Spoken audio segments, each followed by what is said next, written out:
Hey, salut beau gosse, salut belle gosse. Aujourd'hui, je crois bien qu'on parle de Vendredi 13. Alors sortez vos masques de hockey et votre grosse batte de baseball, bande de dégueulasses. Il y a quelques mois, nous avons eu la confirmation qu'une série Vendredi 13 était bel et bien en production pour la plateforme américaine Peacock. Une série se nommant plutôt sobrement Crystal Lake, où nous allons suivre le personnage de Pamela, c'est-à-dire la mère de Jason Voorhees, juste avant que son fils ne devienne le véritable monstre que nous connaissons si bien. Que dis-je, l'icône qu'il incarne, il faut être honnête. En tout cas, que ce soit les fans de la franchise ou les amoureux du genre horrifique, tout le monde était heureux d'apprendre l'existence de cette série. C'est pas rien, c'est enfin le retour de la saga Vendredi 13. Tout le monde avait envie de se foutre à poil, et moi le premier. Et en même temps, une partie du public illustrait une forme de déception. La série se déroulant avant les événements des films, il y a une certaine réticence vis-à-vis des préquels et de ce qu'ils représentent. Surtout, surtout dans le cinéma d'horreur. Bah c'est vrai, quand on ne sait plus quoi faire, ou plutôt quand on ne sait plus quoi raconter, on fait un préquel. Oh ça va, ça se passe avant, ils vont pas nous faire chier ces fans de merde. Bah si. Parce qu'on aime tellement cette franchise et qu'on aime tellement ce genre, qu'on est prêt à tout. Et les prières des fans ont été entendues, puisque nous allons en plus de cette série obtenir un tout nouveau film. Un film qui est encore en discussion, notamment pour des problèmes de droit, mais dont la sortie se produira quoi qu'il arrive. Et c'est notamment à cause de ces problèmes juridiques qu'il y a plusieurs possibilités scénaristiques. Appelons cela le plan A et le plan B.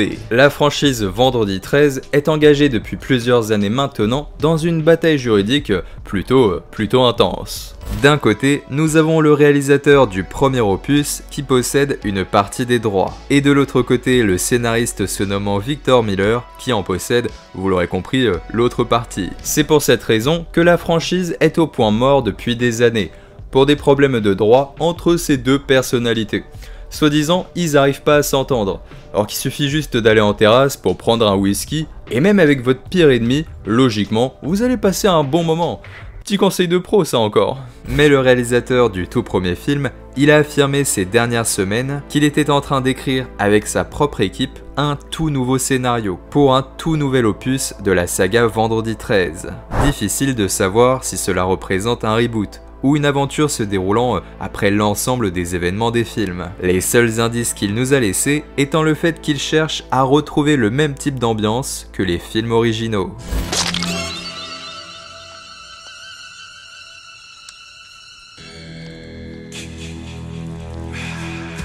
Oh my God.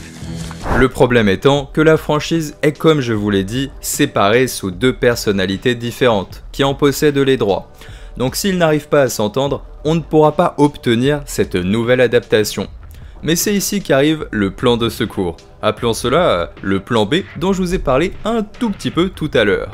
Et en plus d'un premier scénario, le réalisateur du premier film concocte une deuxième histoire, lui permettant de contourner les problèmes de droit de la franchise, et ainsi lui éviter de se retrouver avec un petit procès au cul. Un deuxième scénario qui serait une simple suite au premier film. On obtiendrait alors un schéma similaire aux derniers opus d'Halloween, qui conservait uniquement l'opus original, en supprimant les autres épisodes numérotés de la franchise. Sauf que cette fois-ci, ce ne serait pas avec Michael Myers, mais bien avec Jason Voorhees. Mais alors, pourquoi ça ne pose aucun problème juridique? Non, me dites pas que c'est à cause du masque quand même. Et oui, c'est tout simplement parce que l'icône Jason Voorhees n'est pas dans le premier film. C'est sa mère Pamela qui est la coupable de l'ensemble des meurtres, ce qui développe d'ailleurs, à mon sens, l'une des histoires les plus intéressantes et peut-être même les plus effrayantes de la saga. Oh, je ne pouvais pas leur permettre de rouvrir cet endroit. Vous comprenez? Surtout après ce qui s'est passé. Oh, mon enfant, si doux, si innocent. Mon fils unique. Enfin bref, à partir de cela, ils peuvent continuer de développer une histoire, mais vous l'aurez compris, sans le personnage de Jason, que nous connaissons si bien, et que nous aimons tous et toutes. Ouais, pas terrible ce deuxième scénario. C'est un plan de secours qui est vraiment pas dingue. Mais grâce à la série Crystal Lake, il y a peut-être un espoir supplémentaire. Appelons cela la lumière au bout du tunnel. J'adore cette phrase, la lumière au bout du tunnel. C'est presque sexuel. Mais ce qui donne de l'espoir, c'est la volonté des fans de la saga, qui sont toujours derrière elle. Mine de rien, l'annonce de la série, ça a fait pas mal de bruit, et ça a provoqué une certaine joie, qui était presque émouvante d'ailleurs. Cela prouve que les fans, ils existent toujours, et que malgré des années d'absence, il y aura toujours une forme d'excitation et d'attente vis-à-vis d'un retour potentiel de la saga Vendredi 13. Et si les deux parties veulent profiter de cette effervescence, bah ouais, ils doivent forcément conclure cet accord. Pour gagner de l'argent, du pétrole, de l'or noir, qui serait cette fois-ci un géant portant un masque de hockey.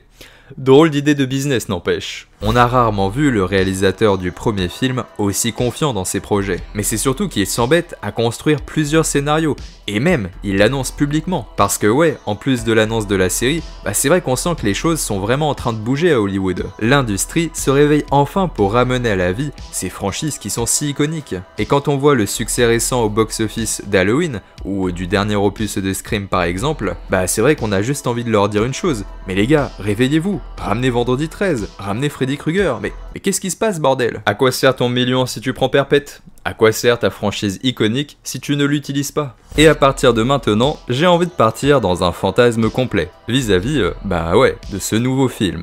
Lors de ma précédente vidéo, qui traitait déjà de ce potentiel retour de Vendredi 13, alors oui, elle date un peu, elle a un tout petit peu vieilli, mais bon, c'est pas grave, eh bien je vous faisais déjà part de mon souhait d'obtenir un tout nouvel opus de Vendredi 13, qui s'orienterait vers un fantastique un peu mystérieux. Parce que je ne pense pas que revenir avec un film extrêmement classique, reprenant les codes du slasher, avec des jeunes partant en vacances, dans une colonie de vacances, qui finirait par se faire tuer par un Jason fou furieux, et bien que ça soit vraiment la solution pour un retour qui serait digne de ce nom. D'une part parce que c'est beaucoup trop classique, et traditionnel au possible. D'autant plus que Vendredi 13 est souvent pointé du doigt comme étant une franchise possédant un univers un tout petit peu trop basique, surtout en comparaison à la folie et à l'inventivité d'univers comme celui de Freddy Krueger ou encore de Hellraiser par exemple. Mais d'une autre part, parce que le public actuel ne supporte plus du tout les films un peu trop traditionnels. On l'a bien vu avec Halloween Kills, qui s'est fait défoncer par la critique et par les fans de la saga, nous montrant un Michael Myers déchaîné qui enchaînait les tueries et c'est un peu tout. De même que Scream 5, qui reprenait exactement les codes du premier opus, s'est fait complètement descendre par sa forme qui était jugée comme étant trop traditionnelle. Ce que désire le public dans l'horreur,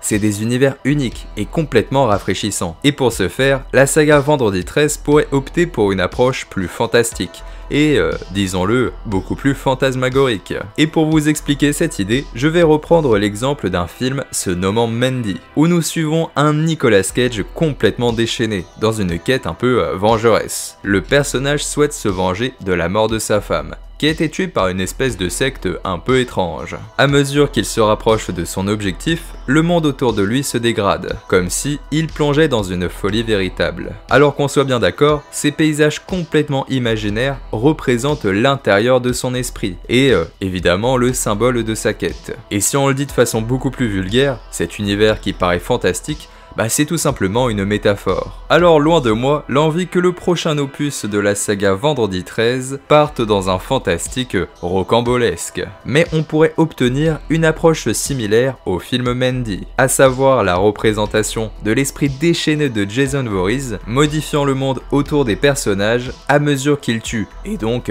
qu'il devient puissant. Quelque chose d'un peu similaire à ce que nous retrouvons dans le film Freddy contre Jason, au moment où Freddy pénètre l'esprit du tueur du vendredi, et qu'on a affaire à cette séquence qui est complètement fantastique, et disons-le, presque hallucinogène. Bref, tout ça pour vous dire que pour moi, cela serait un bon moyen pour le prochain opus de ne pas partir trop loin dans le ridicule, tout en produisant une œuvre qui posséderait une originalité profonde. Mais ce qui est sûr, c'est que la série Crystal Lake ne souffrira d'aucun problème. Si au cinéma c'est beaucoup plus compliqué de faire apparaître Jason avec son prestigieux masque de hockey, pour, vous l'aurez compris, des raisons de droit, et bien heureusement pour nous, les lois américaines sont complètement différentes vis-à-vis des shows et des séries télévisées. Nous verrons donc bel et bien le Jason que nous connaissons si bien dans la série Crystal Lake. Alors oui, sûrement pas dans la première saison, puisque c'est une préquelle, mais pourquoi pas dans la deuxième ou troisième saison, avec peut-être même une saison 5 se terminant dans l'espace, histoire de plier un dernier classique avant la fin du monde.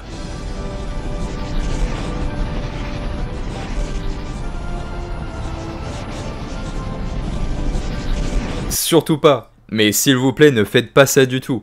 Je préfère encore voir Jason tout nu sur une plage. Non, je me justifierai pas sur cette phrase. Les rumeurs indiquent que la série serait plus proche du drame que de l'horreur. On sait que le sujet principal sera la mère de Jason, à savoir Pamela Voorhees. Les rumeurs indiquent qu'elle serait plutôt jeune, entre 16 et 17 ans, et qu'elle devrait élever seule un enfant handicapé, sans soutien psychologique ou aide quelconque. Une histoire centrée sur la détresse d'une maman, abandonnée par son mari, et par l'ensemble de la ville se situant à proximité de Crystal Lake. Une ville et une colonie de vacances composée d'individus se moquant de la seule personne qu'il aime sur cette terre, c'est-à-dire son fils Jason. La mort de Jason pourrait arriver au milieu de la saison, provoquant une envie de folie meurtrière au sein de l'esprit de sa mère. Et à partir de là, on est complètement dans le fantasme. Alors ne prenez pas ce que je dis pour acquis, d'accord? Mais le dernier épisode de la série pourrait se terminer par la mort de Pamela, avec une ultime scène, pourquoi pas post-générique, où l'on découvrirait que Jason, bah ouais, il est finalement toujours en vie. Et si on ne sait pas si ces rumeurs de scénario de la série sont véridiques, cela reste intéressant et plutôt logique avec ce qu'on peut attendre d'une série préquelle. En tout cas, ce qui est sûr, c'est qu'on va bouffer du vendredi 13 à l'avenir, et c'est plutôt cool. En vrai, moi, ça me fait plaisir. Et vous, ça vous fait plaisir? Vous êtes heureux? Vous en pensez quoi de tout ça? Eh bien écoutez les amis, j'espère que vous avez passé un bon moment. N'hésitez pas à me dire de ce que vous pensez de l'ensemble de ces informations, de ce potentiel retour de vendredi 13, et évidemment de ces rumeurs, etc.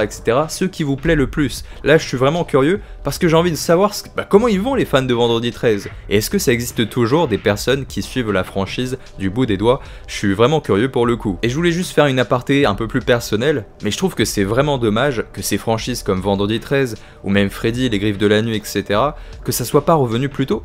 Parce que quand tu regardes le succès au box-office, et je parle pas les retours critiques, je parle vraiment au box-office comme Halloween, le côté Rickwell, ou même Scream, etc., même Candyman était revenu, et je sais plus si ça avait vraiment marché au box-office, mais ce que je veux dire, c'est qu'il y avait possibilité de faire un comeback pour profiter.